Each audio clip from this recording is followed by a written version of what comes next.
ekonomi digital ya. Intinya adalah kita mendigitalkan semua materi-materi dalam materi-materi pembelajaran, dan juga kita mendigitalkan semua bahan ajarnya. Ini adalah kelanjutan dari mata kuliah literasi ICT dan pembelajaran dan media pembelajaran. Kalau media pembelajaran atau literasi ICT itu lebih kepada bagaimana kita memproduksi media. Outputnya adalah kita memproduksi media. Anda kan dulu kemarin juga pernah bikin media kan ya, ada yang media audio, ada yang visual, ada yang bikin interaktif, ada yang bikin video explainer dan sebagainya ya. Nah, kalau literasi ICT dan media pembelajaran itu fokusnya pada membuat media, kalau pembelajaran ekonomi digital itu bedanya adalah kita membuat dari awal gitu, sesuai dengan komponen dalam pembelajaran. Dalam pembelajaran itu kan ada komponen guru, ada komponen bahan ajar, ada komponen metodenya, ada komponen metode, ada komponen RPS-nya, RPS digitalnya, kemudian atau RPS dalam bentuk RPS untuk e-learning, kemudian medianya juga media e-learning, metodenya juga metode yang e-learning. Itu kita kemas dalam sebuah RPS dan kemudian disimulasikan. Gitu. Nah, pada mata kuliah ini kita akan mempelajari semua komponen pembelajaran yang kemudian akan berupa akhir dari perkuliahan ini adalah berupa produk dari pembelajaran digital. Ya, produk dari e-learning, mulai dari RPS e-learning, metode yang mendukung e-learning, media yang mendukung e-learning, dan juga evaluasi yang mendukung e-learning. Ya, nah saya akan ada 2 dosen pengampu, maka saya mengambil yang awal dulu. Kalau awal saya masih kepada konsep dasar. Konsep dasarnya, teori-teori yang mendasarinya ya. Nah, output dari awal sampai dengan UTS adalah berupa publikasi. Kenapa publikasi? Karena memang sekarang ini salah satu IKU dari perguruan tinggi adalah publikasi mahasiswa. Jadi Anda nanti akan dibagi kelompok menjadi kurang lebih berapa sekarang, ini ada 43 ya? 40 berapa? Tadi itu 40 Gali, berapa Gali pesertanya? Dibagi saja. Iya, Bu. 42-an, Bu, kayaknya, Bu. 42-an ya. Nanti dibagi per kelompoknya ada kurang lebih 3 sampai 4 orang. 3 sampai 4 orang itu nanti akan membuat jurnal, tapi jurnalnya bukan berupa jurnal hasil penelitian, tapi jurnal yang merupakan hasil dari literatur review. Nanti ya setelah saya selesai RPS-nya, kita akan bahas mengenai bagaimana yang namanya literatur review. Karena kalau untuk penelitian Anda kan butuh waktu ya, butuh ke lapangan gitu, sedangkan sekarang tidak memungkinkan ya. Jadi Anda hanya membaca jurnal-jurnal segala macam. Nah, untuk mendukung Anda membuat jurnal atau membuat literatur review, silakan Anda menghubungi perpustakaan UPI ya. Bisa juga kalau kebetulan sedang bisa dikunjungi, silakan Anda ke sana. Anda silakan saja minta kode untuk bisa mengakses Scopus. Jadi jurnal-jurnal di Scopus ada di sana. Kemudian dari ProQuest Anda minta saja kode-kodenya, ya, bisa minta di situ. Kemudian Emerald, Scopus, apalagi ya, pokoknya banyak kok yang bisa kita akses di situ, karena kan hanya yang berlangganan saja yang bisa mengakses jurnal-jurnal yang bagus itu ya. Nah, itu secara garis besar output dari mata kuliah ini. Jadi mata kuliah ini adalah basisnya adalah project based learning.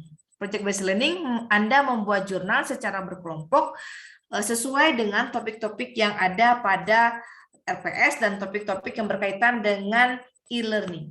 Ya, banyak sekali sekarang memang sedang musim ya, karena ada pandemi ini, banyak pembelajaran tentang e-learning, maka Anda proyeknya adalah membuat jurnal, publikasi jurnal. Baik, ya, ada pertanyaan tidak? Oh iya, kita sepertinya kuliahnya ini full daring lagi ya, karena kemarin baru disampaikan ada pengumuman dari rektor bahwa pembelajaran full daring kecuali untuk yang sangat mendesak baru bisa didaringkan. Untuk acara-acara kedinasan yang sangat mendesak maka bisa luring ya. Sepertinya kita balik lagi, tadinya mau blended kan ya, karena apalagi kita kan mata kuliah praktek, jadi ada blendednya. Tapi 2 hari yang lalu ada pengumuman bahwa kita full daring kuliahnya ya. Baik, kita akan mulai kita akan bahas mengenai RPS ya. Saya izin share dulu ya. Izin share dulu ya, mana RPS-nya. Pembelajaran ekonomi digital. Oke. Sudah kelihatan semuanya ini? Sudah, Bu. Baik. Nah, ini RPS-nya ya, dosen pengampunya kita ada dua kelompok ya, dibagi 2 kelompok. Saya dengan Pak Fazar, mungkin yang lain dengan siapa? Pokoknya timnya itu ada Prof. Dadang, ada Ibu Neti, ada saya, Ibu Leni, dan juga Pak Fajar ya. Baik, saya mulai saja ya ini.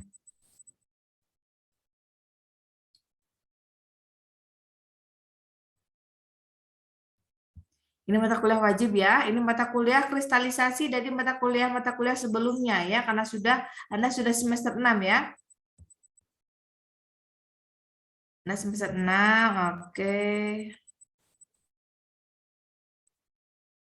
Ini hari ini dan pertemuan kemarin ya. Nah, sekarang kita bahas mengenai ini. Nah, pertama adalah kita akan bahas mengenai teori-teorinya dulu sampai dengan UTS.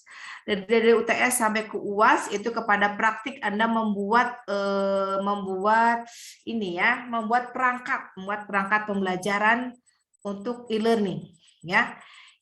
Kita akan bahas pengetahuan apa saja. Yang pertama kita bahas dulu mengenai bagaimana perkembangan pembelajaran digital, kemudian konsep dasar digital, fungsi pembelajaran digital, desainnya seperti apa, dan strategi pembelajaran digitalnya seperti apa. Nah, dari topik kedua ini bisa menjadi bahan literatur review. Nanti ada bagi kelompoknya. Misalnya ada 2 kelompok nih yang membahas mengenai perkembangan pembelajaran digital. Anda tulis mengenai perkembangannya seperti apa, ya. Kemudian fungsi-fungsinya. Kalau fungsi itu berarti pembelajaran digital untuk meningkatkan bla bla bla. Pembelajaran digital untuk memperbaiki bla bla bla, begitu ya, di jurnalnya itu. Itu masuk ke dalam topik yang pertama ini. Yang kedua adalah tentang desain pembelajaran digital. Ya, nanti ada berbagai macam contoh-contoh desain pembelajaran digital di jurnal itu. Anda kumpulkan ininya, referensinya apa saja ya. Kemudian strateginya.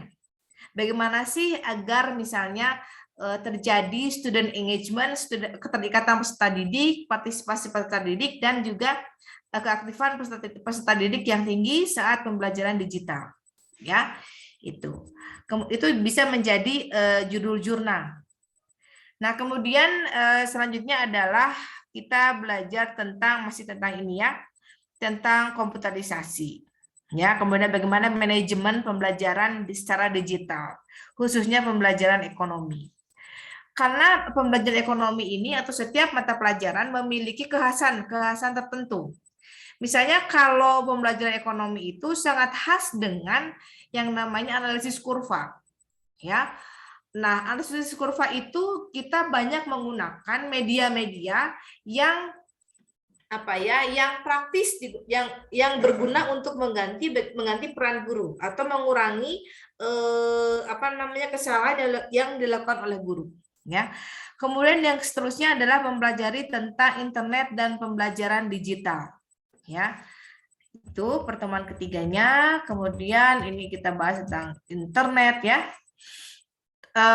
Fasilitas internet sebagai alternatif pembelajaran digital, kelebihan dan tantangan dan manfaat dari internet, ini masih bawah ya, pengantar saja ini. Kemudian seterusnya kita belajar tentang bagaimana sih pembelajaran digital secara online. Kan macam-macam pembelajaran digital itu, banyak jenisnya ya. Ada yang bentuknya itu intinya yang sudah Anda ketahui, ada yang sinkronos, ada yang asinkronos ya. Kalau yang sinkronos bisa tetap main seperti ini, maka metodenya apa? Kalau yang asinkronos itu yang offline, tapi dengan metodenya itu apa? Begitu. Kemudian ada yang namanya blended learning. Kita akan bahas secara mendalam apa itu blended learning. Kalau secara sepintas, blended adalah campuran ya. Pencampuran antara pembelajaran secara online dan juga tetap muka gitu ya. Kemudian bagaimana sih aplikasi pembelajaran digital di abad 21? Kita tahu kalau kita berkaitan dengan abad 21 maka ada berapa C ya itu ya yang kompetensi abad 21 itu, ada yang tahu nggak? Kompetensi abad 21 itu apa? Ada yang tahu kompetensi abad 21? Itu kompetensi yang Anda miliki. Bu, ada kaitannya dengan multimedia bukan? Oh, salah satunya. Ada sekian C. Iya Bu, 4C ya Bu. Ada 4C. Apa aja coba? Critical thinking, Critical thinking. Betul. Terus? communication skills, Communication skill, betul. collaboration skills, Collaboration skill, betul. creativity skills Bu. Creative thinking skill. Oke, nah itu ya. Nah, itu adalah kemampuan abad 21. Communication skill termasuk ke dalam penguasaan digitalisasi itu ya. Oke, itu adalah kemampuan abad 21. Bagaimana karena kita berkaitan dengan kemampuan abad 21 yang 4C itu tadi ya, maka bagaimana caranya kita bisa mengaplikasikan pembelajaran itu yang tujuannya adalah HOTS. HOTS itu apa? High order thinking Higher skill. or High order thinking skill Bu. Iya, berpikir tingkat tinggi ya, high order thinking ya. Betul, seperti itu. Jadi pembelajaran abad 21 itu, pembelajaran digital itu kontennya adalah mengarah kepada 4C. Ya, harus mengarah kepada 4C. 4C itu kita sudah tidak lagi bicara tentang apa dan bagaimana, sebenarnya seperti itu, ya. Tapi sudah HOTS. Kecuali kita untuk pembelajaran online untuk yang jenjang kelas bawah, untuk yang TK, SD, seperti pendidikan dasar pokoknya kita untuk SD dan SMP belum banyak bicara tentang HOTS, gitu ya. Nah, oke, kemudian nomor pertemuan ke-7 ya. Karena kita bicara tentang 4C tadi dan juga bagaimana kompetensi untuk menyelenggarakan pembelajaran digital, maka perlu adanya kompetensi dari pengajar ya. Kompetensi pengajar khusus ya, tidak hanya kompetensi dalam digital literate saja atau tidak hanya menguasai perangkat digital saja. Tapi yang lebih penting ada, Anda kenal dengan nama TPACK? TPACK, ada yang tahu? Ini khasnya guru ya, dibanding dengan profesi yang lain dalam digitalisasi. TPACK, ada yang pernah dengar? Teknologi pedagogi konten knowledge, Ibu. Betul, Ringki ya, sip. Itu teknologi, P-nya pedagogi, apalagi? Konten knowledge. Konten knowledge. Ya. Ya. Jadi ada teknologi, ada pedagogi, dan ada knowledge, gitu ya. Nah, jadi media yang kita gunakan atau kemasan yang dipakai oleh para pengajar itu kontennya adalah konten pembelajaran atau konten pedagogi. Karena ada konten pedagogi, maka harus ada tujuan pembelajarannya apa, ada strategi yang jelasnya apa, ada media yang mengarah kepada edukatif, ada juga evaluasi yang mengarah kepada tujuan-tujuan pembelajaran. Ya, jadi kontennya harus kepada TPACK tadi. Ya, teknologi pedagogik. Yang sulitnya itu adalah bagaimana kita memasukkan konten-konten pedagogi ke dalam media digital. Media digital ini hanya sekedar alat saja sebenarnya. Kan dulu mah non digital ya, hanya sekedar alat saja. Nah, yang intinya adalah pedagogiknya.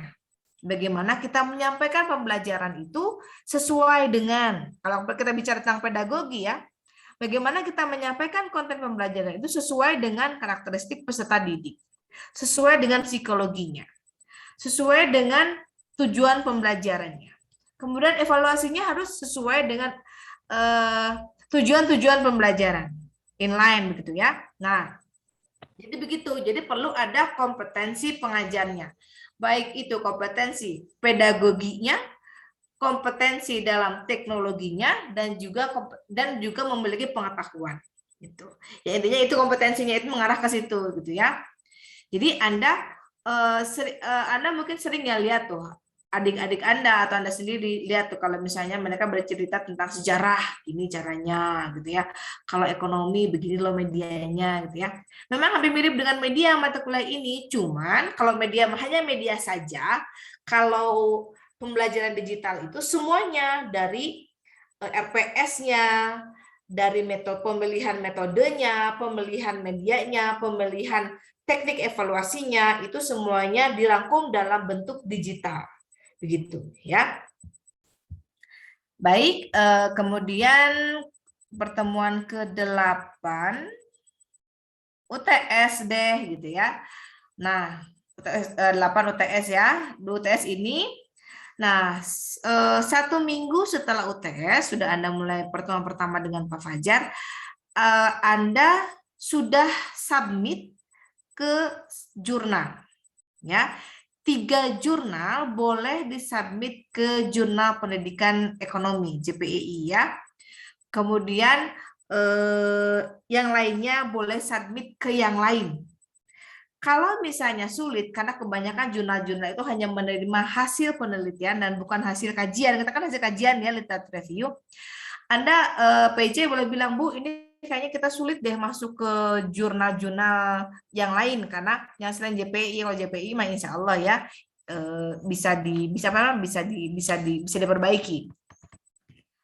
Karena misalnya yang lain mintanya itu yang hasil penelitian bukan hasil kajian, maka kita akan larikan bikin book chapter, ya, bikin book chapter. Book chapter itu adalah atau namanya bunga rampai. Bunga rampai adalah kumpulan dari karya-karya Anda. Bunga rampai itu nanti kita edit sesuai dengan template di UP Press karena mungkin akan saya terbitkan di UP Press karena sudah ada 2 bunga rampai yang sudah saya bikin itu terbit di UP Press. Nah, itu dibikin disatukan, diterbitkanlah di UP Press. Nanti setelah mata kuliah ini selesai, Anda sudah punya publikasi yang mungkin kalau yang mau jadi guru mungkin bisa dipakai ya. Anda punya kenang-kenangan atau Anda punya kenang-kenangan yang berupa book chapter, gitu ya. Seperti itu. Kalau dengan Pak Fajar, silakan saja mungkin Pak Fajar pakai project based learning juga, sepertinya project based learning ya, karena ini hasilnya adalah berupa produk gitu, ya. Baik ya. Kemudian selanjutnya adalah pertemuan ke-9 dan 10 ini sebenarnya Pak Fajar ya nanti membuat rencana konten digital ya. Di sini Anda nanti terserah ya, kalau intinya sih ada mempelajari dulu bagaimana LMS itu ya, bagaimana LMS itu seperti apa, bagaimana sih orang menyusun LMS itu Anda ketahui saja dulu ya. Kemudian membuat teks ya, kemudian membuat gambar digital, kemudian mengisinya dengan audio ya, kemudian bikin video hampir seperti pada media ya. Tetapi di sini pas pertemuan pertama Anda belajar dulu RPS digitalnya dengan Pak Fajar ya, belajar tentang membuat RPS digital. Hasilnya setelah Anda UAS adalah Anda bisa membuat sebuah RPS digital ya, RPS pembelajaran digital yang di situ dilampiri dengan konten-konten digitalnya, dilampiri dengan medianya. Ya, medianya atau bahan ajarnya ya, bahan ajar itu berupa worksheet atau berupa hasil evaluasinya. Itu adalah setelah Anda UTS gitu ya. Oke, kemudian buku yang dipakainya apa ya? Yang pertama adalah buku yang Anda pakai itu adalah buku tentang e-learning dari Cepiriana. Itu yang terbaru ya, lumayan komplit. Kalau saya sih belinya kemarin dari UPI Press. Mungkin sekarang sudah kemana-mana ya, e-learning bukunya warnanya hitam. Saya bukunya ada di dalam ya. Cepiriana. Kemudian yang kedua adalah bukunya Munir. Munir itu ada e-booknya. Munir itu ada e-booknya. Kalau Cepiriana ke UPI Press atau ke Gramedia atau ke Togamas atau kemana itu sudah ada. Yang warnanya hitam judulnya e-learning. Ya. Sudah ada belum ada di sini ya. Oh, Cepiriana belum ada di sini ya. Mendingan Anda pakai Cepiriana saja yang lumayan lebih kompletnya. Baik, sampai di sini ada pertanyaan, mangga. Silahkan. Ya, jadi output mata kuliah ini adalah dari awal sampai dengan UTS, Anda berupa jurnal, berupa literatur review. Nanti saya jelaskan apa itu literatur review, kalau ada yang belum paham ya. Kemudian, kalau dari UTS sampai dengan UAS, outputnya itu berupa produk. Kalau semester kemarin berupa produk ya, produk itu produk pembelajaran digital. Artinya dari RPS-nya, kemudian RPS yang dilampiri dengan medianya, kemudian bahan ajarnya, atau bisa juga metodenya. Metode itu nanti berupa sintak, namanya sintak. Sintak itu langkah-langkah secara detail. Kalau RPS mah kan kurang detail ya, langkah secara detail dari sebuah pembelajaran, sebuah model atau metode pembelajaran. Gitu. Oke, ada pertanyaan nggak? Izin bertanya Ibu, Ya, Li, gimana, Li? kan ini ada proyek kelompok gitu ya Bu, dan setelah dilihat tadi dari SIAK gitu Bu, ternyata sampai saat ini tuh pesertanya ada 45 orang Bu untuk pembagian kelompoknya. Apakah tetap 3-4 orang ataukah 5 orang gitu Bu? Kalau untuk saya ya, untuk Pak Fajar mah nanti gimana Pak Fajar ya. Kalau untuk saya, karena kita jurnal, jangan terlalu banyak ya, sampai 7 gitu, jangan. Karena kita kan jurnal, jadi kita cukup 3-4 orang saja deh. 4 orang aja ya. 4 orang, berarti kalau 4 jurnalnya ada berapa? 10 ya? 11. 11-an ya? Jurnal ada 11 cukup. 11 ya. 3 ke JPEI. Kalau misalnya nggak tertampung di jurnal, kita bikin book chapter. Gitu. Tapi UTS mah ada UTS tentang UTS yang masih teori ya, gitu. UTS yang masih teori. Dan nanti juga karena pembelajaran ekonomi digital ini masih baru-baru mata kuliahnya, mungkin ada sedikit-sedikit perbedaan dari RPS. Ya. Saya Anda belum bisa nih belum lancar bikin RPS-nya, masih digali lagi RPS-nya gitu. Ya. Oke, ada pertanyaan lagi? Oke, jadi nggak bisa ditambah ya kalau jurnal, jangan sampai ada 7-an, 10 orang. Itu mah kebanyakan. Jadi kalau jurnal itu paling penulisnya itu 2-4 gitu. Kalau misalnya 10 mah jangan, kebanyakan itu bukan jurnal, itu namanya book chapter. Kalau book chapter tetap aja segitu, tapi bukunya judulnya banyak gitu. Ada lagi, silakan, ayo. Siapa nih? Hairil. Modulnya ini di luar dari RPS, saya ingin mengonfirmasikan bahwa dari mahasiswa pendidikan ekonomi 2019 kelas B intinya ada 4 mahasiswa yang mengikuti MBKM kampus mengajar angkatan 2. Ada juga yang sudah Ibu untuk kampus mengajar angkatan 3 ini Bu, ada 9 orang juga. Itu bagaimana ya Bu untuk sistem konversinya? Soalnya dari prodi diberikan kepada dosen pengampu mata kuliah yang dikonversi Bu. Gimana? Gali bisa ditranslate? Gali saya kurang jelas. Ada MBKM 9 orang tadi. Iya, Ibu, terkait dengan konversi untuk mata kuliah yang mahasiswa mengikuti MBKM gitu, Bu. Karena dari prodi sendiri itu menyarankannya untuk coba tanyakan lagi gitu kepada dosen pengampunya masing-masing gitu untuk mata kuliah. Seperti itu, Bu. Oh, jadi di kelas ini ada mahasiswa yang ikut MBKM begitu. Iya, Bu. Ya, berapa orang?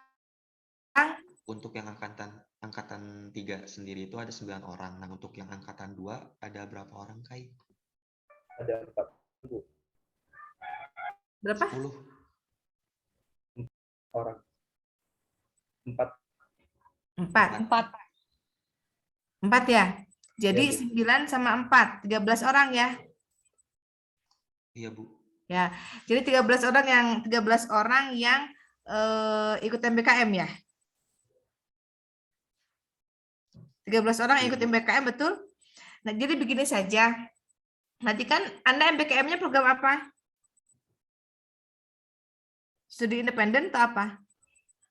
Terus mengajar, Ada Bu. yang studi independen, kemudian juga untuk tahun sekarang ada yang magang, dan kebanyakannya itu yang kampus mengajar, Bu.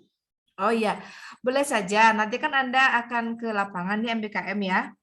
Akan meninggalkan perkuliahan ini begitu ya. Nanti kalau sudah datang, nanti begini saja. Anda tuliskan saja hal-hal apa saja yang Anda bikin logbook kan? Mas MBKM bikin logbook ya. Nanti Anda setelah akhir perkuliahan ini, nanti Anda berikan logbooknya ke saya. Nanti saya lihat lagi apa saja, otomatis nanti akan saya konversi ke mata kuliah ini. Ya, tergantung kepada bagaimana aktivitas Anda semua yang 13 orang tadi di lokasi MBKM. Ya, nanti dikonversi saja dengan ini ya, gitu. Nggak apa-apa, sok silahkan. Bagus ikutan MBKM agar dapat pengalaman yang lebih banyak gitu ya. Silakan. Boleh. Nanti bilang saja ke saya, nanti PJ cantumkan ya mahasiswa apa saja, nama mahasiswa dan ininya apa MBKM-nya program apa dan di mana. Baik, Ibu. Ya kali ya. Nanti biar saya gampang. Biar saya untuk siap-siap nih. Siapa yang belum nyetor hasilnya gitu ya. Otomatis saya harus dapat dulu aktivitasnya, lognya, kemudian nanti saya konversi di mata kuliah ini. Kalau nilai mah insya Allah mudah nanti saya konversi ya. Ya. Saya juga PIC MBKM di FPEB di kampus mengajar, di pertukaran pelajar kalau saya. Ya, oke, ada lagi. Makasih ya Kak ya. Terima kasih, Bu. Ya, Mangga. Febrianti, kamu ikutan MBKM? Iya, Bu, ikutan, Bu. Oh, ya. Nanti Gali di list aja ya, Gali ya. Baik, Ibu. Ini sedang dilakukan pendataan, Bu. Oke. Itu kamu kuliah dulu atau Gali pendataan. Ya, ada lagi? Tidak? Bu, berarti yang kampus mengajar angkatan 2-nya sekarang ya sudah mengikuti kegiatan, Bu. Sudah mengikuti kegiatan, sudah? Sudah, Bu. Iya. Silakan Anda mengisi logbooknya selengkap mungkin ya. Karena kan kita base paper ya istilahnya. Kalau Anda nggak ada, jangan sampai Anda kerjakan tapi nggak dilaporkan. Itu berarti Anda nggak bekerja apa-apa kalau papernya itu nggak lengkap. Yang penting itu papernya aja. Baik, Ya. Bu. Terima kasih, Oke, kasih Kai. Baik, ada lagi? Jadi nanti yang untuk tugas-tugas ya yang kampus mengajar yang BKM, Anda tidak perlu mengumpulkan tugas-tugas ya. Berarti yang tugas-tugas itu hanya 45 dikurangi berapa tadi? Dikurangi 13. Ya, kelompoknya ya, gitu. Yang kampus mengajar itu nanti ada berbeda lagi laporannya berupa logbook dari aktivitasnya di MBKM. Ya. Oke, ada lagi? Nah, begitu ya, bagus seperti itu laporannya. Yang MBKM Bu ada segini, si anu. Jadi saya jangan sampai saya begini, kemana mahasiswa hilang gitu kan ya. Wah, nanti tiba-tiba kalau nggak laporan, bisa-bisa gimana ini nilainya ya? Nggak ada aktivitas, nggak ada apa-apa. Bagus seperti itu, Kai. Jadi konfirmasi ke saya. Jadi saya bisa, konfirmasinya juga sudah siap-siap gitu ya. Oke, ada lagi? Tidak ada ya. Kalau nggak ada, kita masuk ke agenda selanjutnya. Kita akan membahas dengan yang namanya systematic literature review, ya gitu. Baik, saya mau share screen dulu ya. Nah, saya mau cari ini dulu ya, cari SLR-nya dulu ya.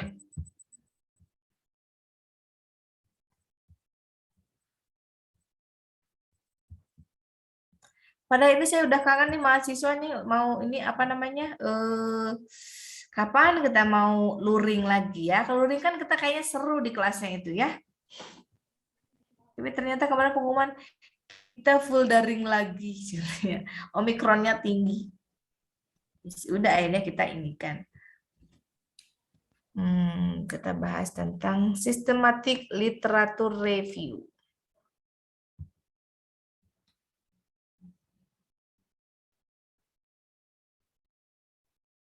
Sebentar ya, kita buka dulu. Saya buka dulu.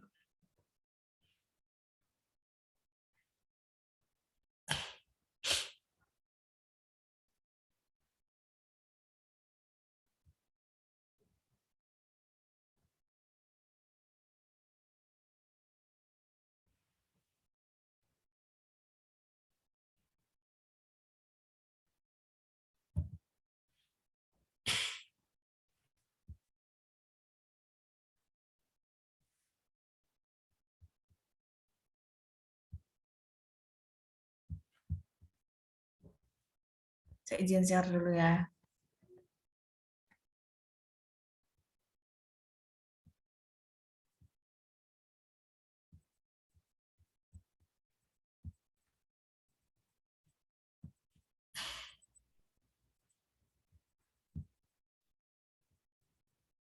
Sudah kelihatan? Sudah kelihatan? Halo? Sudah, Bu. Udah, Bu. Oke. SLR ya. SLR ini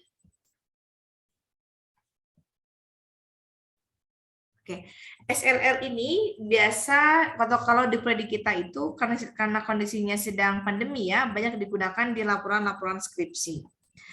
Tapi apa namanya, masih dalam tahap belajar ya, masih menggali ilmu, karena memang kalau systematic literature review itu ada yang bilang sebenarnya sih sangat sulit ya. Kenapa? Karena kita harus banyak menggali ilmu, banyak menggali informasi, banyak menggali jurnal dengan meta analisis tadi.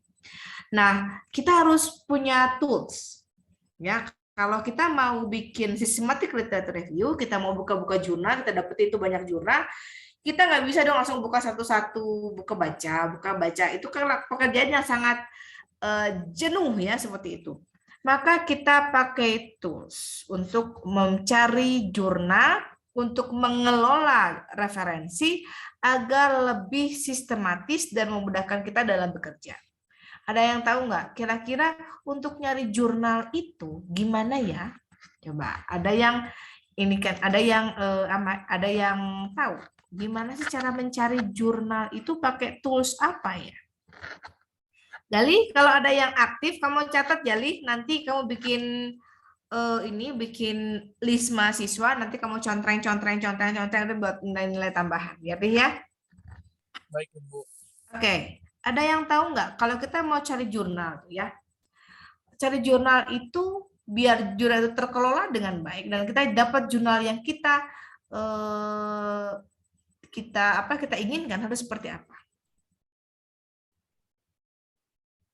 Agar jurnal kita itu masuk di penerbit, masuk di sebuah jurnal, artikel kita masuk di sebuah jurnal, maka kita harus apa dulu?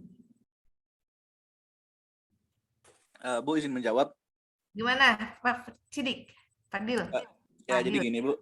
Ya. Kalau saya sendiri, garis besarnya ada dua cara, Bu.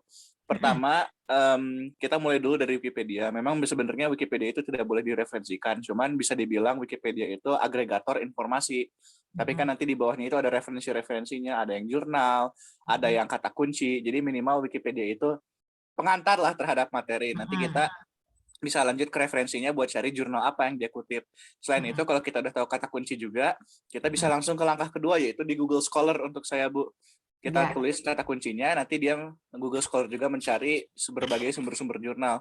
Selanjutnya kalau kita pakai syarat-syarat yang lebih ketat lagi, misalnya jurnalnya harus Scopus, ya kita bisa cross reference juga dengan daftar Scopus pada tahun ini.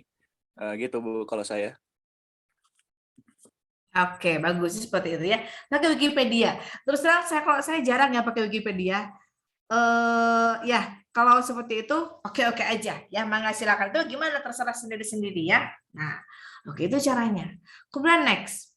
Kalau kita mau yang paling mendasar ketika kita mau membuat sebuah publikasi, saya sudah memperkenalkan publikasi ya karena Anda sudah semester 6 kan ya. Harus udah mau bikin proposal kan ya. Nah, Anda harus tahu dulu ketika kita mau membuat topik, menentukan topik apa ya yang menarik, maka kita harus cari apanya. Kita tentang apa ya? Kita mau penelitian tentang pokoknya tentang skupnya itu tentang pembelajaran digital. Tapi topiknya itu kita nyari dari mana ya? Naonnya nge-breakdown-nya itu dari apa ya kalau kita mau cari topik penelitian? Dari masalah Bu. Dari masalah Bu. Betul dari masalah ya. Istilah tadi ada Dera nih, tadi aku panggil Dera, mana Dera? Nggak ada. Maaf Ibu, Dera tadi ngantar anak-anak ke sekolah, keponakan. Oh, keren anak-anak Dera. Bukan, Keponakan. Maaf ya Ibu. Ya nggak apa-apa. Saya juga tadi kan makanya saya off audio ya. Karena berisik bunyi kendaraan gitu pada berangkat sekolah. Ya, baik ya, dari masalah ya. Istilahnya kalau dari penelitian itu adalah dari gap. Namanya gap. Apa itu gap? Ya, dalam metode penelitian, Anda sudah ngotak metode penelitian kan ya, Medlit ya? Nih. Karena kita adalah publikasi outputnya, maka pertemuan pertama saya belum masuk ke materi tentang pembelajaran digital ya, saya tentang ininya dulu nih, tentang outline dari gap-nya, outline dari mata kuliah ini. Yang pertama adalah tentang gap. Ya, menurut Sandberg dan Alvesen, gap itu ada 3 macam. Ada confusion gap, ada application gap, ada juga neglect gap. Ya, nah gap-gap inilah yang akan menjadi ide bagi sebuah penelitian. Ya, confusion gap itu adalah sebuah masalah. Ya, gap itu kan gap itu kesenjangan ya antara apa yang seharusnya dan faktanya. Gitu ya. Bisa begini. Ada orang terjun dari lantai 8. Seharusnya ya dengan apakah itu dengan teori dengan Newton segala macam. Seharusnya ketika orang terjun dari lantai 8, dia akan gimana seharusnya? Seharusnya gimana orang terjun di lantai 8? Seharusnya luka. Meninggal. Hancur ya Inka ya, gitu kan? Seharusnya tuh hancur, luka, remuk. Tetapi faktanya orang itu, hore, aku udah bisa terjun di lantai 8. Gitu ya. Dia hidup. Loh, kok ada gap antara yang seharusnya dan faktanya? Itu satu contoh. Seharusnya orang lulusan prodi pendidikan harus bekerja di lapangan kerja sektor pendidikan. Baik jadi guru terutama ya, atau jadi tendik, atau jadi apa.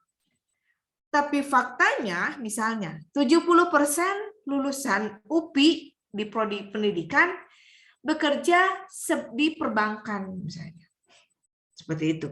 Loh, kok beda ya antara seharusnya dan faktanya? Nah, itu adalah gap. Seharusnya mahasiswa paham setelah perkuliahan gitu ya. Faktanya nilainya jelek-jelek. What happened gitu ya. Kenapa kok kayak gitu? Nah, itu adalah gap. Gitu ya. Nah, gap itu ada 3 menurut Sandberg itu. Yang pertama ada confusion, ada application, dan ada neglect gitu. Confusion itu adalah permasalahannya itu ada jawabannya, tapi berlawanan dengan kenyataannya. Ternyata ada jawabannya yang pasti, tapi kenyataannya itu berbeda banget gitu. Ya, misalnya begini. Kenapa ya? Misalnya gini, orang sudah divaksin nih dengan COVID-19 ya. COVID-19 itu vaksin COVID-19 itu adalah sebuah jawaban. Ya, sebuah jawaban dari masalah banyak kasus tingginya kasus penularan COVID-19. Tapi berlawanan dengan kenyataan, artinya sudah ada vaksin, sudah ada jawaban, tapi vaksin itu tidak berjalan dengan baik. Sedangkan menurut riset sebelumnya vaksin itu sangat efektif gitu. Nah, tapi berlawanan dengan kenyataan. Ya, itu namanya confusion, kebingungan. Binun jawabnya itu.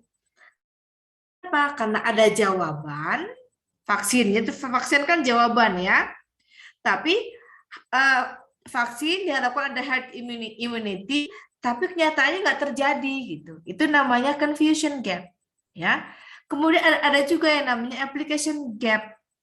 Application gap itu adalah mencari perspektif lain sebagai pembanding dalam memandang sebuah masalah. Misalnya ada masalah COVID-19 gitu ya. Nah, kita mencari alternatif yang lain. Kalau kita selama ini menyelesaikan COVID-19 itu dari kacamata kesehatan, ya, sekarang kita cari perspektif lain. Oh, kita cari deh, kenapa ya penurunan itu terjadi? Misalnya dari sektor ekonomi. Ya, mereka akan terus mencari nafkah walaupun apa yang terjadi, ada vaksin, apa yang nafkah harus jalan. Di pendidikan, wah kalau nggak ada pendidikan maka ada lost education, jadi nggak ada pengalaman belajar anak-anaknya. Ya, nah itu adalah mencari perspektif lain dari untuk pencegahan COVID-19 dari perspektif lain, tidak dari vaksin, tapi dari sektor ekonomi, dari sektor pendidikan, dari politik dan lain sebagainya. Itu adalah application gap. Ya, kalau kita mencari perspektif lain cara penanggulangan COVID-19 itu salah satu topik jurnal. Ya. Gitu. Kemudian selanjutnya adalah ada neglect gap. Ya.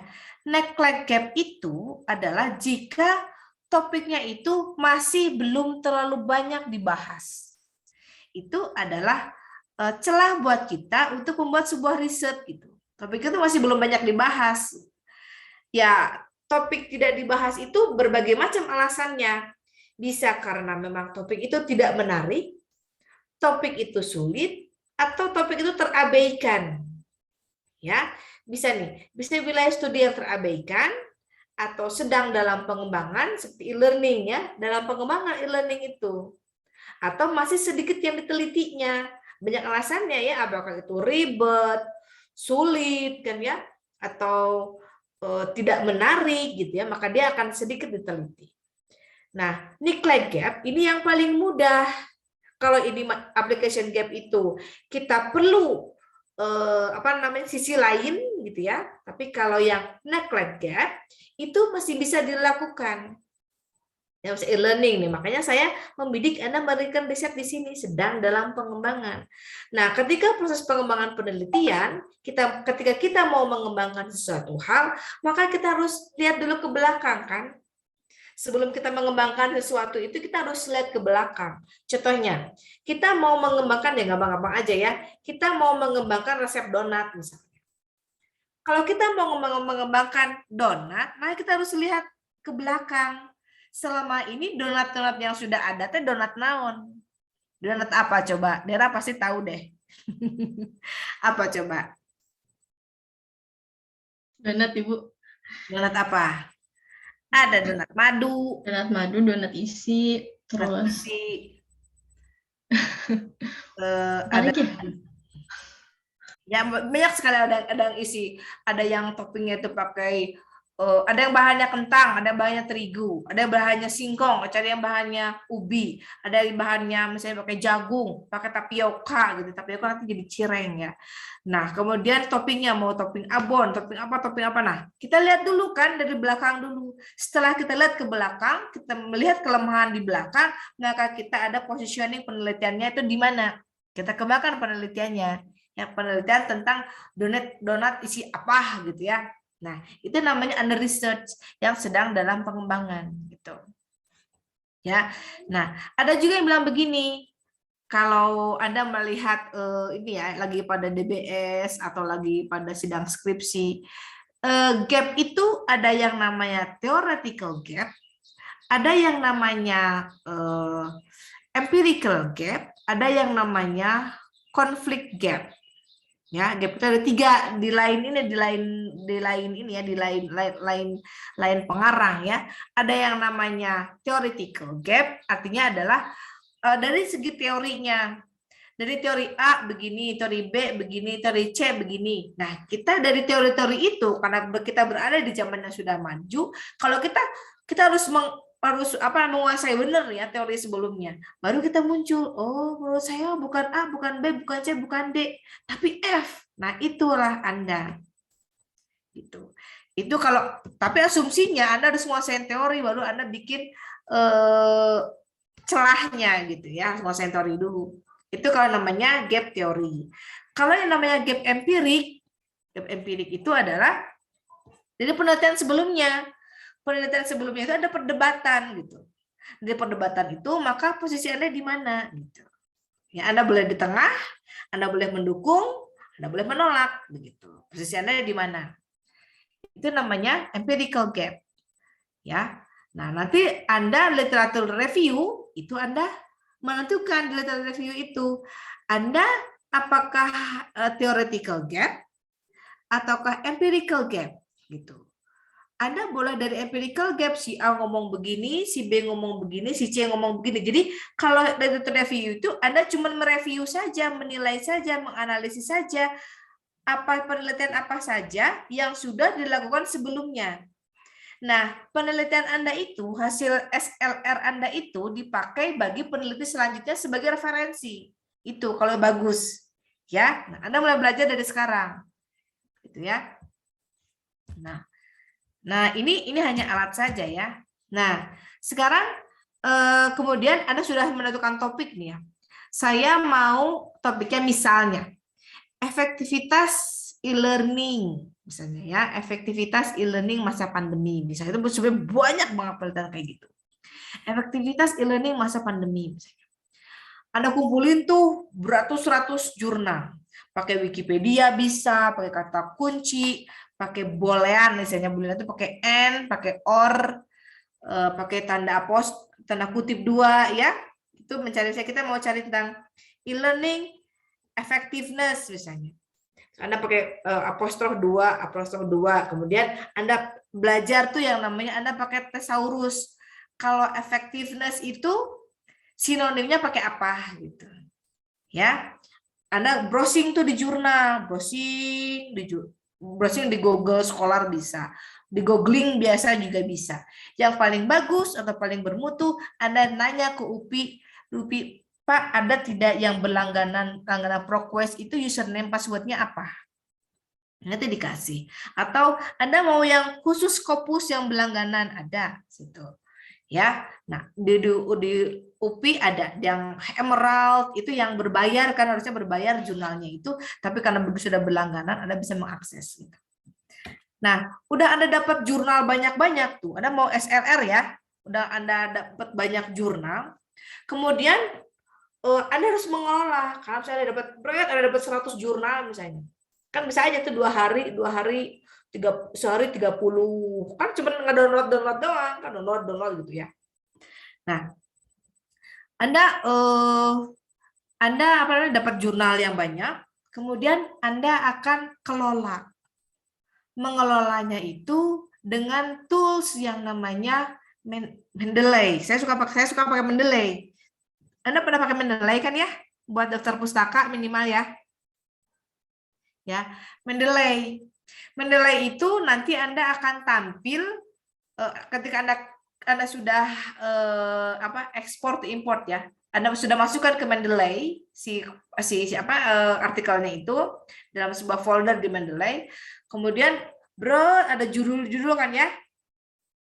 Anda klik, bukan Mendeley ini ya. Anda klik, kemudian muncul deh abstraknya. Gitu kan ya.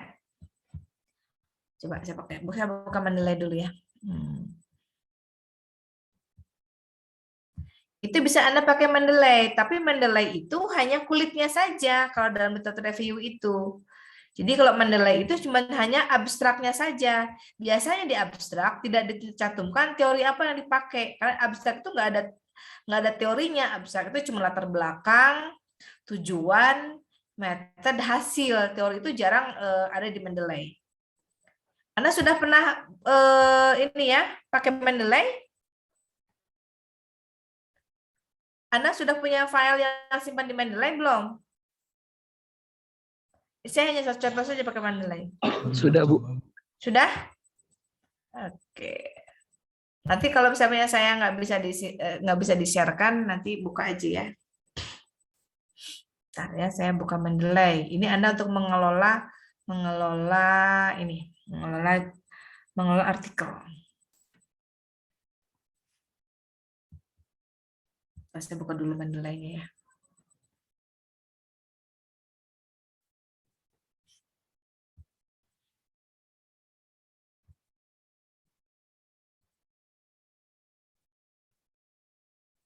Bentar ya.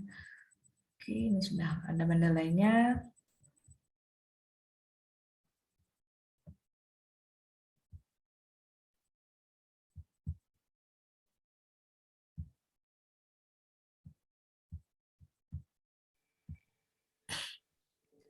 Bisa kelihatan? Bisa kelihatan? Bisa, Bu. Lihat, Bu. Oke. Nah, ini kan contoh-contoh penelitian saya dulu ya. Ini Mendeley baru. Ada business sustainability. Misalnya saya tentang business sustainability misalnya ya. Saya klik. Nah, kayak gini kan ya kalau di Mendeley ya. Ini judul-judulnya e-learning ya, e-learning agak sedikit. Nah, ini ya. Ini judul-judul tentang e-learning. Saya kemarin jurnal sama Pak Dadang ya, misalnya ini. Nah, ketika kita klik ini, kan kita bisa baca abstraknya tuh. Ini dari Malaysian Journal of Learning and Instruction. Ya, kemudian ini abstraknya. Gitu kan ya, kita bisa baca secara garis besar. Oh, ini adalah tujuannya itu menguji efektivitas effective e-learning content design by considering two different subjects, mathematics and reading, and area metropolitan and rural, gitu ya. Nah, kemudian metodologinya ada, hasilnya apa, gitu ya. The study also investigated several variables, student satisfaction, motivation, and experience, gitu ya. Di sini abstraknya. Anda bisa baca dari Mendeley itu. Jadi dengan Mendeley ini Anda bisa menganalisis jurnal dari abstraknya saja. Ya. Tetapi kalau mau lebih mendalam, Anda bisa Anda bisa pakai tools yang namanya NVivo. Udah pernah dengar?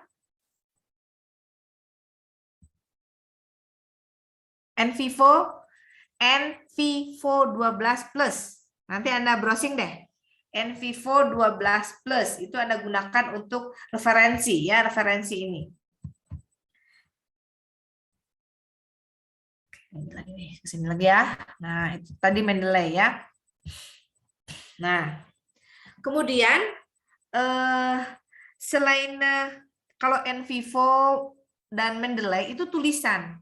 Tapi ada juga yang kita mau mencari jurnal, kita mau mencari celah-celah artikel yang belum banyak diteliti, kita bisa pakai tools juga, misalnya dengan www.connectedpaper.com atau Fosviewer. Ini nih, Fosviewer. Coba siapa deh? Farik aja, Farik, coba kamu cari www.connectedpaper.com.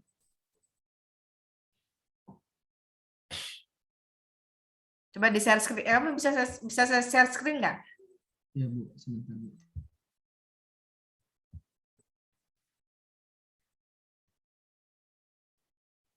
Nah, di connectedpaper.com itu Anda bisa mencari topik-topik apa ya yang menarik atau yang belum banyak diteliti. Nah, betul ini ya. Coba sekarang kamu di for example itu kamu ketik di situ e-learning. Effectiveness e-learning. Coba effectiveness e-learning.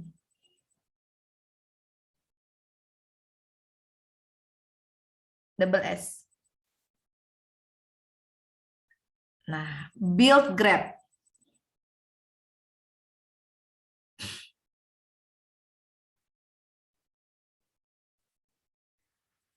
Coba gamification application e-learning literature review ini ya. Coba yang ininya yang apa namanya yang bulat-bulat itu tuh. Terus ini coba ya.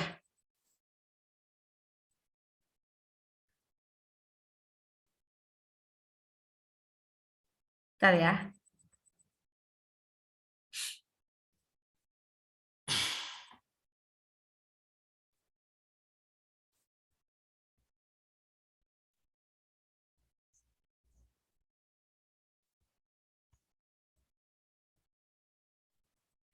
Nah, kamu bisa hilangin ininya huruf-hurufnya, hanya ada grabnya aja. Digeser-geser ke sini itunya. Panah ini panah yang yang huruf-huruf nih yang origin paper itu dikecilin. Nah, satu lagi itu. Bisa nggak? Nah, itunya digedein apanya grabnya.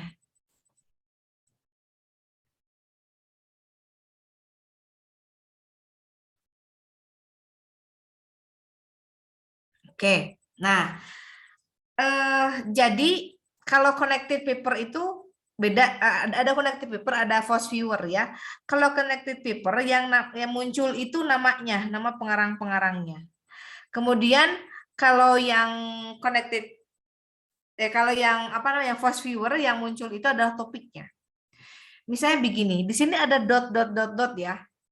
Nah, dot yang semakin besar itu semakin banyak penelitinya. Jadi kita cari yang penelitiannya itu masih kecil, artinya belum banyak diteliti. Ya, kalau yang besar banyak penelitinya, kalau yang kecil sedikit penelitinya, topik itu teh. Ya. Sekarang kalau yang dotnya tebal, itu artinya paling yang baru. Kalau semakin remeng-remeng, itu semakin lama. Contoh nih yang atas ya, yang atas tuh, ada yang molekul atas tuh ya. Yang remeng-remeng kan Chen, Milan yang di atas ya. Chen yang di atas. Chen, Milan itu kan remeng-remeng tuh. Kenapa? Karena dia tahun 2018. Gitu. Kemudian kalau yang bagus banget, yang hitam banget, ada yang Salim 2021. Ya, Salim, ada yang 2022 juga ada ya. Nah, 2022 nah itu. Benefit and disadvantage of utilizing gaming itu ya. Nah, gaming learning in higher education. Nah, jadi yang baru, jadi gini, kalau mau cari penelitian, cari yang dotnya itu tebal dan kecil. Contohnya materinya adalah Rick, coba diklik yang hitam tadi. Nah, ada judulnya keluar ya, sampai judulnya keluar. Nah, kalau kita meneliti tentang gaming learning itu masih in higher education, itu masih sedikit dan penelitiannya itu terbaru. Jadi media yang interaktif ya di higher education yang berupa game learning itu masih sedikit ya. Coba yang yang Salim 2021. Nah, apa itu dia? Gaming application in e-learning literature review yang tadi ya, yang tadi kita klik itu. Jadi ini tentang kalau kita mau tentang game aplikasi dalam e-learning, ini referensinya. Ya, referensi ini. Kita cari referensi yang terbaru dan referensi yang terbaru dan juga referensi yang sedikit peneliti, atau kalau yang sudah mau Anda mau yang penelitian sudah matang, berarti banyak penelitinya gitu. Tergantung keinginan Anda seperti apa. Apakah mau yang banyak dipakai orang, banyak dirujuk orang, berarti yang dotnya itu besar. Dotnya besar, warnanya gelap. Kira-kira apa? Zainuddin ya? Atau Sailor? Sok mangga. Zainuddin atau Sailor? Boleh. Zainuddin tengah tuh banyak tuh, Zainuddin tengah. Nah, ini tentang gaming on learning and instruction, systematic literature on medical evidence. Di sini akan banyak literatur review-nya karena kita tadi ngekliknya yang tentang literatur review, gitu ya. Nah, tentang game application. Nah, itu adalah cara-cara Anda mencari jurnal-jurnal yang bagus. Jadi nggak ngacak. Kalau ada connected paper ini, Anda cari topiknya, topik yang Anda kutip itu nggak ngacak, tapi topik-topik yang betul-betul terbaru gitu ya, terbaru seperti ini. Gitu. Topik-topik itu yang terbaru. Ya, oke, ada bisa dipahami mahasiswa? Halo? Bisa, Bu. Ya kayak gitu ya, cobain ya. Jadi Anda kalau misalnya mau bikin jurnal atau Anda mau bikin skripsi nih ya, ada skripsi tahun 78, itunya teh si jurnal teh, aduh tahun 78 gitu ya. Nah, ada tahun 91 gitu. Jadi kalau googling saja sih akan keluar semua. Tapi kalau kita pakai software yang keluar yang terbaru, ya kita bisa milih gitu. Yang terbaru, yang banyak referensinya, yang kalau Anda mau novelty, mau yang terbaru, mau yang belum banyak yang neliti, berarti dotnya yang kecil. Ya. Kalau misalnya dotnya yang kecil, kemudian warnanya yang gelap. Yang gelap itu artinya yang paling baru dan topiknya itu masih in debating ya. Kalau masih baru berarti Anda masih punya banyak celah gitu. Ya. Nah, itu kalau Anda mau membuat kajian pustaka, ini bab 2 istilahnya mah. Yang bab 2 seperti itu. Ya, baik nuhun Arik seperti itu ya. Kalau Voice Viewer lebih hebat lagi. Bisa di-close Arik. Saya share screen Arik ya.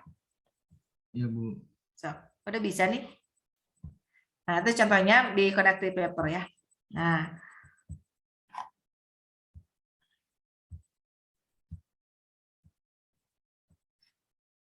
oke. Nah, seperti itu ya.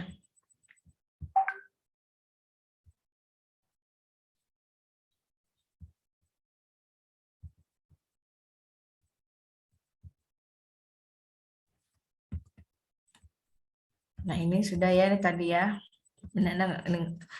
Nah, ini misalnya database literaturnya ya. Kak, bagus kalau tadi Google Scholar. Kalau Google Scholar itu semua referensi masuk gitu.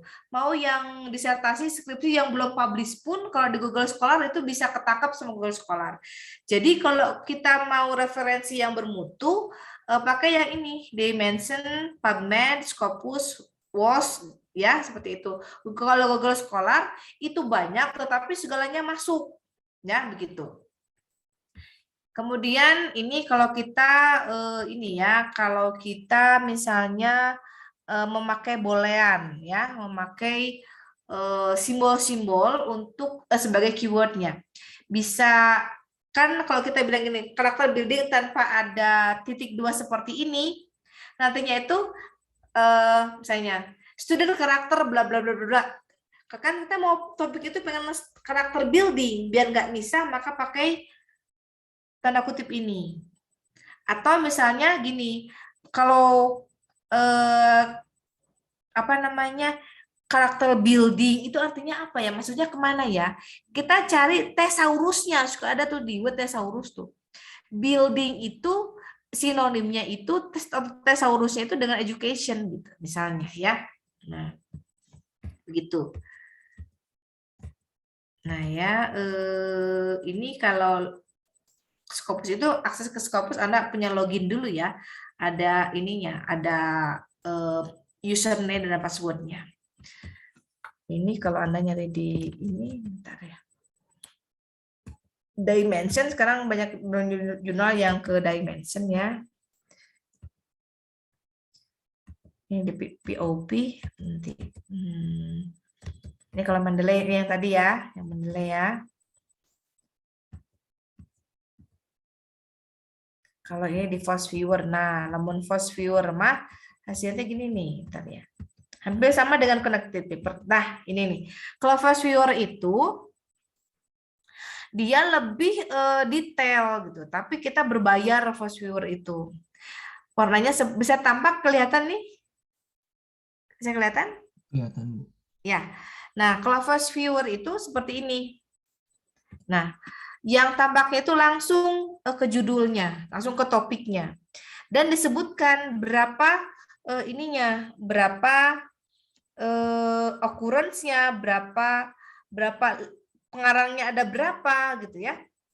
Ini karakter education. Ini bisa berhubungan dengan school culture, bisa berhubungan dengan karakter value, bisa berhubungan dengan moral. Kalau yang ada juga dengan Aristoteles ya, dari sejarahnya ini.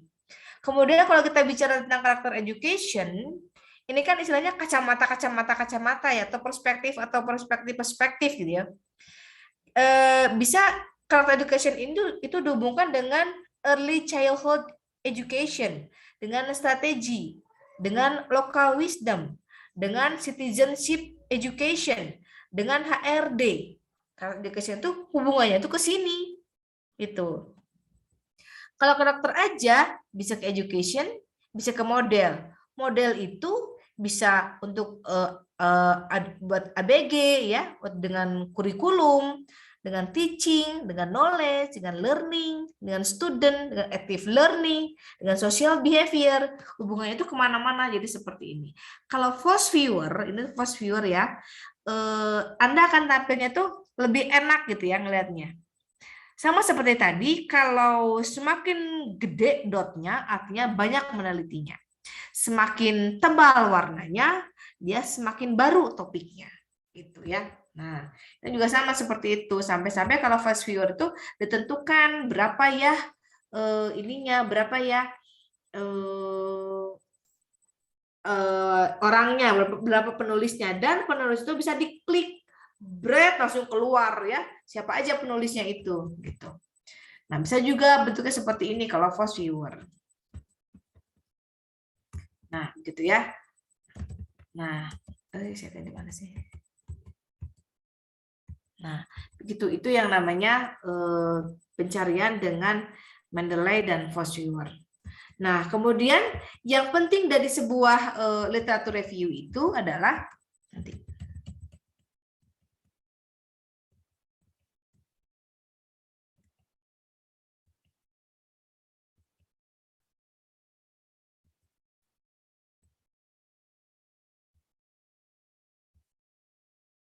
sebentar ya. Yang pentingnya adalah setelah Anda mengumpulkan jurnal, Anda kelola, kemudian Anda sajikan, ya. Nah, kalau Mendeley dan Force Viewer atau Connected Paper tadi hanya kulitnya saja, dalamnya kita nggak tahu. Nah, pakailah yang namanya in vivo. Ya, nah ada ini contoh skripsi kelas Anda yang saya arahkan kemarin pas bimbingan itu dia pakai in vivo, gitu ya.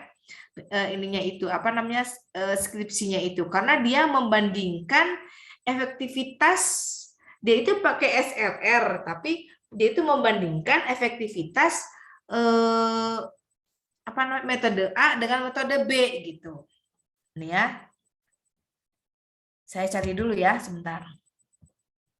Sidang. Ini udah sidang kemarin mahasiswa itu nih.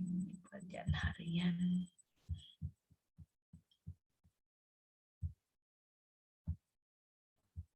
Siapa ya namanya tuh saya lupa. Anda tahun depan ya itu ya, Anda sudah harus ini ya, harus proposal ya. Iya, Bu. Tahun depan ada proposal, atau ketemu sama Bu Santri sama cuma 1 semester artinya. Tidak gitu namanya teh.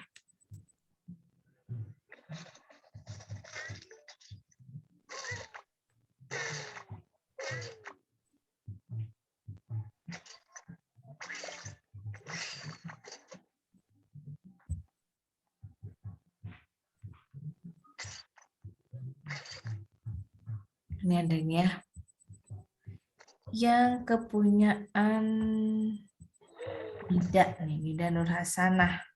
Ya, dan saya suruh dia, saya tantangin, kamu mau nggak pakai NVivo? Saya bilang gitu, karena judulnya sangat susah. Saya bilang gitu ya. Studi komparasi, perbandingan ya, efektivitas model pembelajaran problem-based learning dan discovery learning terhadap keterampilan pemecahan masalah. Systematic literature review. Ya, jadi kan yang kita bayangkan dia itu ngumpulin tuh problem based learning, dulu efektivitas problem based learning, dia ngumpul lagi penelitian tentang efektivitas discovery learning, ngumpulin kan 2 macam kayak gitu. Kemudian dia bandingkan mana nih yang lebih efektif gitu kan? Apakah yang PBL terhadap keterampilan atau dengan discovery learning gitu kan? Pada awalnya mahasiswa itu begini, dia ngumpulin saja. Dia ngumpulin 50, dia baca satu-satu. Oh, efektif contreng. Ini efektif atau enggak contreng gitu ya. Contreng seperti itu. Nah, terus itu metodenya metode apa? Saya tuh nanya ya pas bimbingan itu. Metodenya metode apa ini? Nggak tahu Bu, pokoknya mah ada 50, saya contrengin aja. Kalau PBL-nya lebih banyak ya saya bilang aja PBL-nya lebih efektif gitu ya. Kenapa lebih efektif? Kan ditanya seperti itu. Karena begini, dia jawab ya, berdasarkan satu jurnal. Aduh, ini alamat dia akan dibuat habis nih pas sidang gitu kan ya, karena dia membandingkan 2 model ya, 2 model. Sudah saya bilang, kamu pakai ini deh, pakai Mendeley dulu ya. Dan dia pakai Mendeley. Udah Mendeley udah bisa, setelah udah bisa pakai Mendeley deh itu. Saya pakai deh, kalau Mendeley saja hanya kulitnya, saya bilang. Kalau dosen kan begitu ya, menantang Anda untuk lebih bagus gitu. Sampai di mana Anda sanggupnya? Sanggupnya di mana aja deh, intinya begitu. NVivo kamu bisa enggak? Saya coba ya Bu ya, nggak tahu dia itu, nggak tahu apa dia itu nyuruh orang atau apa, saya nggak tahu ya. Saya tahu dia pokoknya dia bisa nerangin aja. Nah, pakai banyak, nah dia bikin pakai NVivo. Nah hasilnya seperti ini kalau pakai NVivo ya.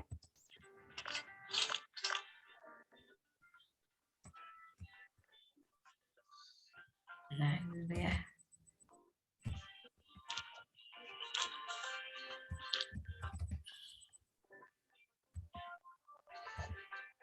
Bentar ya.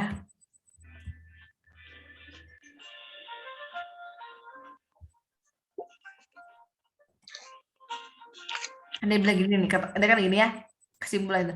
Model pembelajaran PBL lebih efektif dibandingkan dengan model pembelajaran discovery learning.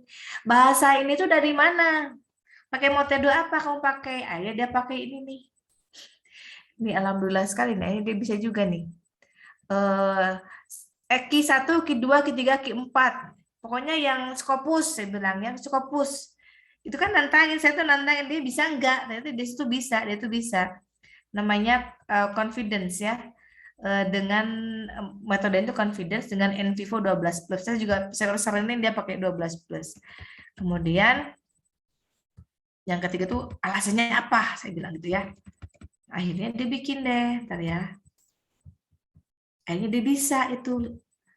Saya bilang kalau kamu nggak bisa kan di ACC dong, saya bilang gitu kan ya. Nah kudu digituin, masih kalau ngikutin kalau nanti nggak akan punya tantangan karena kalian masih muda ya, harus sering nyoba yang baru yang positif. Nah hasilnya itu begini. Ya ini kalau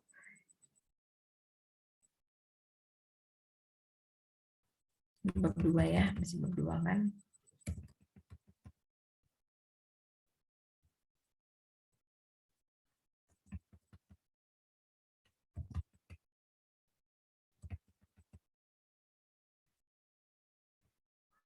Sebenarnya ini hanya alat ya, kalau NVivo itu, Mendeley itu hanya alat sebenarnya, tapi kesimpulan Anda tergantung alat apa yang Anda pakai gitu kan. Mana itu teh?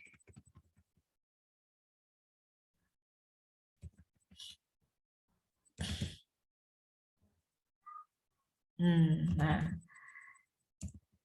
setelah diolah itu Kalau diolah dengan NVivo ya, dengan NVivo. Nah ini pakai NVivo dia itu. Nah, dia jurnalnya udah dapat nih, jurnal udah dapat, kemudian dia simpan, dia kategorikan kan ya, dia kategorikan, maka dia apa namanya, ada tampilan yang seperti ini. Tampilan seperti ini artinya jumlah kata yang mengandung kata learning itu berapa, siswa berapa, problem berapa, kemampuan berapa. Jadi kalau kita misalnya pakai judul yang tadi, maka kita harus ngeklik yang besar-besar ini. Artinya yang sangat relevan dengan topik kita itu adalah yang hurufnya gede-gede ini. Gitu ya. Diklik di NVivo itu kemudian muncul jurnalnya itu udah keluar semuanya.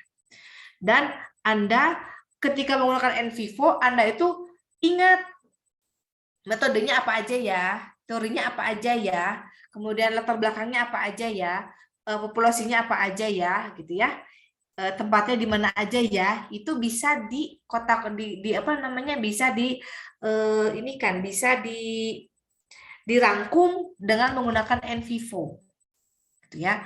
Nah oleh karena itu dia bisa menerangkan kenapa sih discovery learning itu lebih efektif dari metode yang lain gitu. Jadi ada alasan yang tepat. Nah, NVivo inilah yang bisa menjelaskan secara detail dari penelitian kita. Gitu. Setelah Anda mendapatkan jurnal, ya, Anda kelola jurnalnya dengan Mendeley maupun NVivo, kemudian Anda bisa, saya stop share ya. Kemudian Anda harus yang namanya menganalisis dan mengsintesis. Menganalisis itu Anda rangkum latar belakangnya, kalau apa sih yang mempengaruhi, apa sih yang melatar belakangi seseorang itu meneliti topik effectiveness e-learning. Ya, kemudian teori yang dipakainya itu apa aja ya menurut penelitian terdahulu, itu namanya menganalisis. Menganalisis itu mengurai-nguraikan. Gitu ya. Kemudian apa sih metode yang dipakainya? Apakah dia itu metode kualitatif atau kuantitatif, ya termasuk di situ R&D, atau dia itu pakai SLR, atau dia itu pakai mixed method atau apa? Gitu ya. Nah, ketika Anda systematic data review itu tuh Anda tuh belajar teori yang dipakainya itu apa, latar belakangnya itu apa, metodenya apa yang orang lain itu. Terus hasilnya gimana ya? Gitu. Yang paling penting adalah Anda baca tentang limitation dari penelitian atau kekurangannya. Ya, ketika pengarang itu bilang limitation, itu artinya ada peluang kita untuk meneliti di situ, ambil topik tentang itu. Ya, disintesis, dianalisis dulu, kemudian Anda simpulkan. Orang yang meneliti tentang e-learning effectiveness itu dilatar belakangi oleh bla bla bla. Dilatar belakangi oleh bla bla bla, latar belakangi oleh bla bla bla. Gitu. Ya. Bisa dipahami? Ya, kayak gitu ya. Itu bikin Anda kalau deskripsi tentang SLR seperti itu. Kemudian teori yang dipakai untuk e-learning effectiveness itu teori apa ya?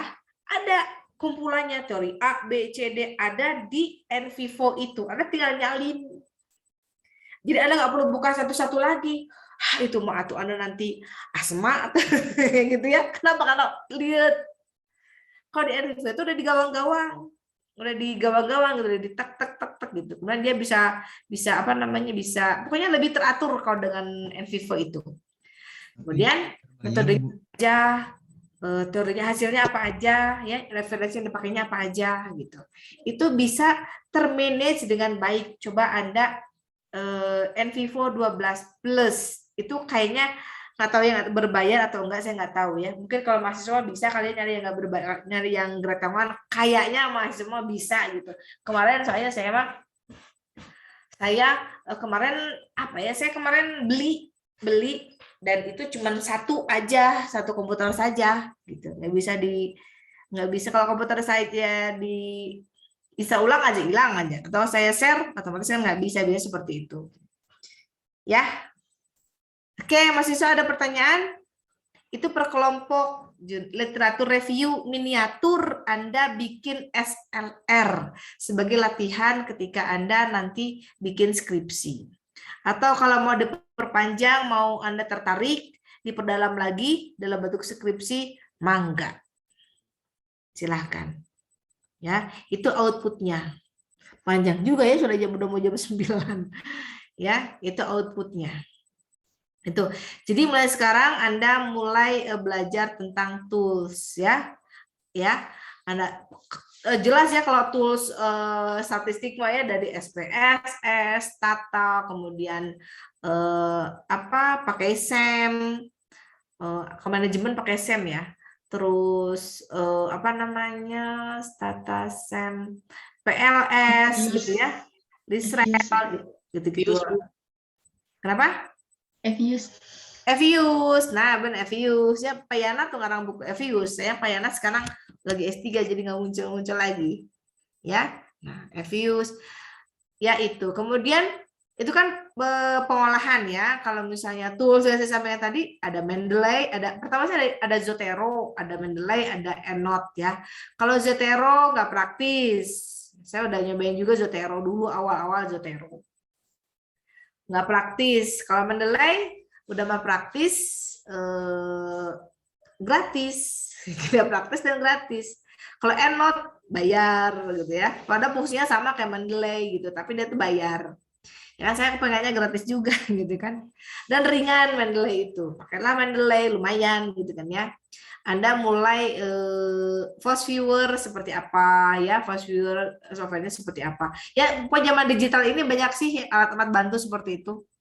Fast Viewer, kemudian yang paling nggak berbayar kayak tadi Connected Paper itu bisa ya. Tapi Anda agak ribet karena itu topiknya kan nggak langsung blank kayak Fast Viewer ya, dan tampilan pemetaannya itu kurang menarik karena warnanya cuma biru. Kan ya, biru tua dan biru muda gitu. Kalau Fast Viewer itu atau ada lagi Pak Amirullah pakainya apa gitu, apa sih ya, lupa lagi, saya nggak pernah pakai soalnya, saya pakainya Fast Viewer aja itu. Kemudian Anda mulai coba tuh apa itu Fast Viewer, apa itu, bagaimana sih Connected Paper, apa aja sih tool-tools yang lain. Tapi yang paling penting adalah Anda sendiri. Artinya tools itu gimana Anda menyebutkan tentang kata kuncinya. Ketika Anda kata kuncinya salah kayak tadi gaming ya, effectiveness on gaming little SLR ya, maka yang keluar pun akan gaming ya. 9.30 ya. Ada gaming dan ada literatur review gitu kan. Nah, jadi semuanya akan gaming dan literatur review effectiveness gitu. Jadi yang paling penting adalah Anda dulu. Anda yang punya ancar-ancar dulu topik apa yang menarik, topik apa yang akan Anda tuliskan. Jangan lupa Anda pakai boolean itu and or, istilahnya apa ya, boolean kalau saya nyebutnya itu and or, kemudian tanda kutip gitu ya, itu biar tidak memisahkan satu sama lainnya gitu. Ya, ada pertanyaan tidak? Tugasnya mau dikumpulin kapan? Jadi sebelum submit ke saya dulu ya. Saya dulu yang reviewnya. Jadi ada 10 ya, 10 jurnal nih. Waduh, review di 10 jurnal itu lumayan dah. Saya juga sama, saya juga reviewer di perguruan tinggi yang lain, reviewer jurnal. Itu saya mereview kalau mau bagus banyak seminggu. Sebenarnya bisa sih 2 hari, 3 hari gitu ya. 2 hari 3 hari bisa, satu jurnal 2 hari 3 hari nge-review, saya review satu-satu itunya. Gitu. Ada pertanyaan, mangga silahkan.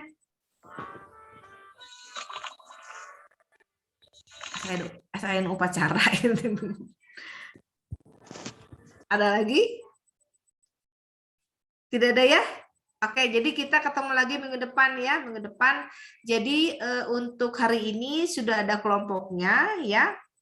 Nanti kalau boleh juga kelompoknya, boleh juga saya yang nentuin topik-topiknya, atau misalnya sama kita aja Bu topiknya, mangga silahkan ya. Anda cari saja topik itu pakai connected paper dulu. Ya, biar kelihatan ini mah topik yang baru. Jangan topik yang udah lama ya. Dan topik itu jangan Anda ngimplang gitu, tapi Anda based on paper. Dari penelusuran dulu. Jadi dari rational thinking gitu ya. Jadi Anda cari dulu di connected paper, Anda muncul topik itu dari Anda membrowsing topik sebelumnya. Gitu ya. Oke. Ada pertanyaan? Anda kuliah lagi dengan Bu Sumartini ya. Harusnya mah dengan saya, Bu Sumartini dengan saya ya. Nah, dengan Bu Santi Dewi, astagfirullahaladzim, Bu Santi Dewi gitu ya. Ya. Kemudian strategi, pas ini kan ya.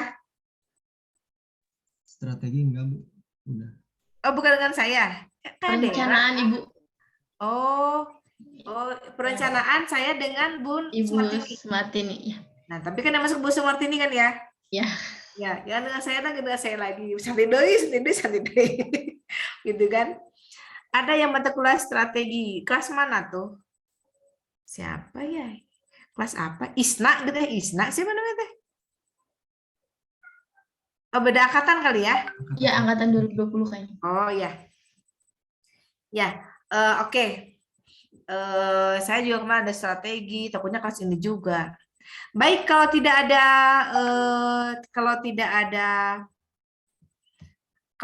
apa namanya, tidak ada pertanyaan, tidak ada hal-hal yang, kalau ada nanya menyusul di WA saja ya, di WA grup saja ya Galia dan teman-teman semuanya. Baik, sebelum kita mengakhiri, kita SS dulu hari ini. Untuk pertemuan kita hari ini, jangan lupa nanti spot jam-jam 10, jam 12 juga tidak apa-apa Anda ACC ya. Makasih, silakan. Ayo, on cam dulu teman-teman. Sama Farik aja. Oke. Ya, Bu, boleh, Bu. Ya, enggak. Oke, slide 1 bergaya dulu boleh? Boleh lah. Yuk. 1, 2, 3. Slide 2.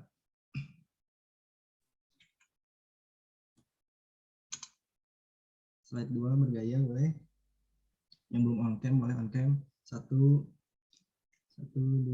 3. Oke, udah Bu. Nah, enggak. Terima kasih ya Farik ya. Baik, untuk Muhammad Irfan apa sudah datang? Hadir, Bu. Oh, hadir ya. Baik. Terima kasih semuanya. Kita ketemu lagi minggu depan di waktu dan room Zoom yang sama. Ini Zoom Prodi atau bikin? Zoom Prodi, Bu. Hah? Yang Prodi, Bu. Yang Prodi. Baik, terima kasih. Wassalamualaikum warahmatullahi wabarakatuh. Saya izin live ya. Ya, Waalaikumsalam warahmatullahi wabarakatuh. Terima kasih, Bu. Terima kasih, Bu. Enggak, nuhun. Ya, Bu.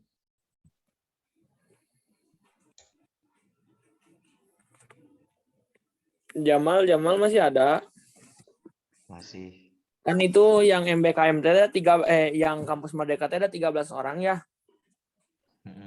Kalau dikurangin kan jadi 32 merenya. Iya enggak sih? Iya. Dibagi 3 orang aja weh kelompoknya.